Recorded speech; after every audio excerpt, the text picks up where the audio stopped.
Hey everybody, how's it going? I'm Paul Johns, your West River Territory sales rep for Ag Performance.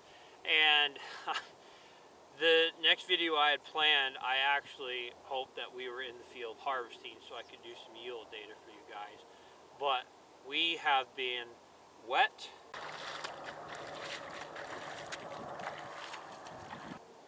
wet,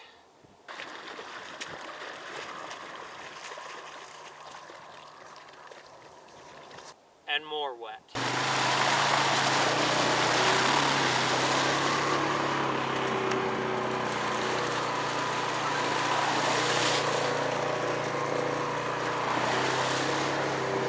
Because we have just gotten soaked over the last, I said we got 2 days of drying weather now, but before that we had 3 days of rain. On my area we got anywhere between 3 to 7 inches. So it is just soggy out there. So it's going to be about another week before we get in the field, I think. The grain may be dry enough, but the combines just aren't going to get through the field, period. We sink down so bad. So I took this opportunity, now that it finally dried out here, to talk to you about alfalfa. Now, we partner with S&W Seeds, or as I previously talked about them, Sorghum Partners. S&W Seeds is like the parent company, and then they have Sorghum Partners and Alfalfa Partners. And so I want to talk to you today about the alfalfa varieties they have available to you. And I tell you what, guys, they are just stellar genetics behind them. I absolutely love these varieties. They are some of these varieties are extremely tough, extremely hardy. Like the one I got in my hand today, this is 4107. It's only 2 years old. It established great. When I went to go dig it up, I actually broke another one of the big taproots off, but it's just got this amazing taproot system to it. I love it. It's a very hardy variety for my area. It's a dormancy 4, and so this stuff takes my heavy soils very well. It takes our cold winters, because sometimes we have very open winters. We don't get much snow cover until later on in the winter time.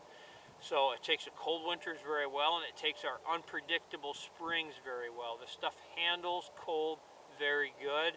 I mean, as you can see, we've had several, if you call them hard freezing nights, down to 24 degrees or a little lower, and it hasn't slowed it down yet.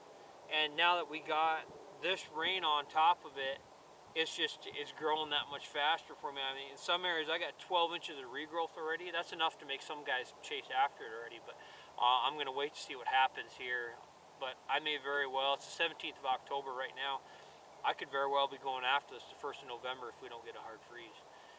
But I'll wait for that hard freeze to come, because a lot of guys make some mistakes that they cut it, like the weather's good now, so they say, well, I want to cut it.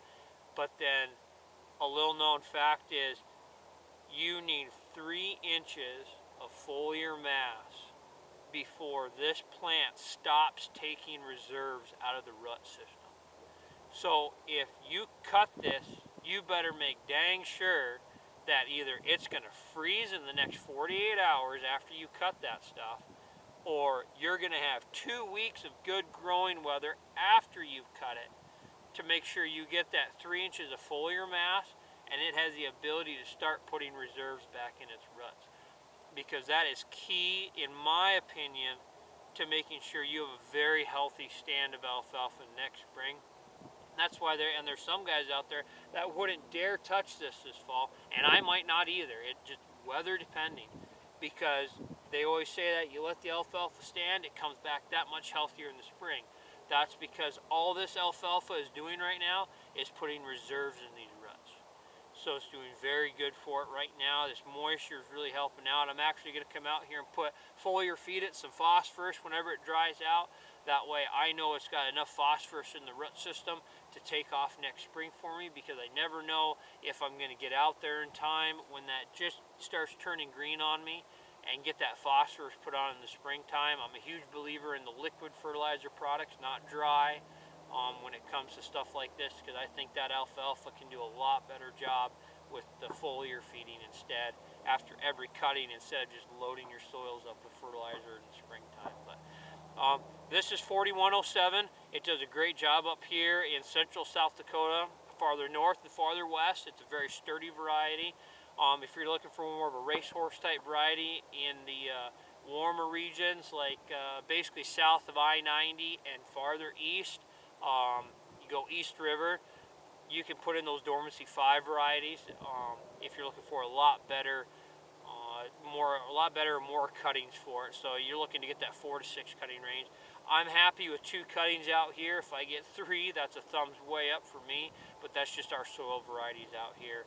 So they also make one called Rugged Rancher, and the growing point is below ground, so it handles the high traffic very well when you're out there grazing it in the fall or during the year. If you want to incorporate a variety of alfalfa into your grasslands where you graze, that Rugged Rancher is going to be the way to go. That is one sturdy variety out there, I tell you what.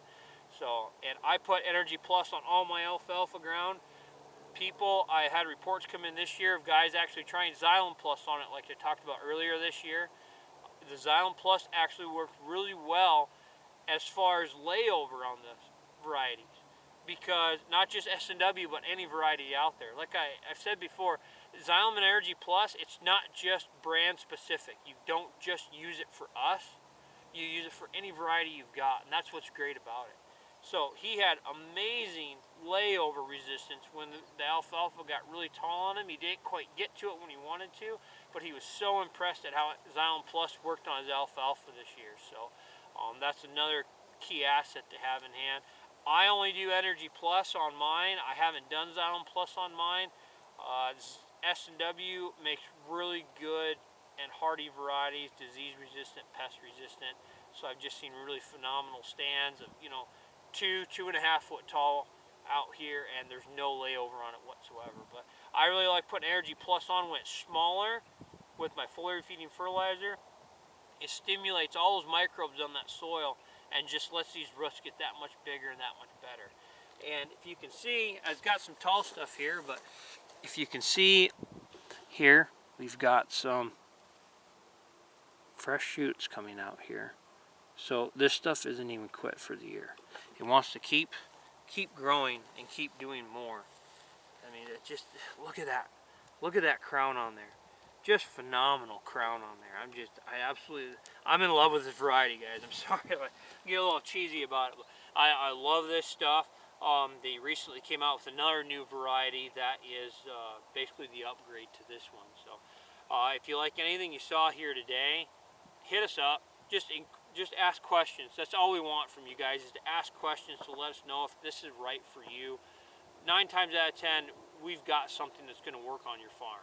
Whether it be a variety of alfalfa, sorghum, corn, beans, it doesn't matter. We try to specialize in our certain varieties, but we usually have some very good and region-specific varieties, like these alfalfa varieties. They do just phenomenal on here. So if you like anything you saw here today, Google us, look for this badge. You know you're in the right spot. So thanks for watching, guys. God bless.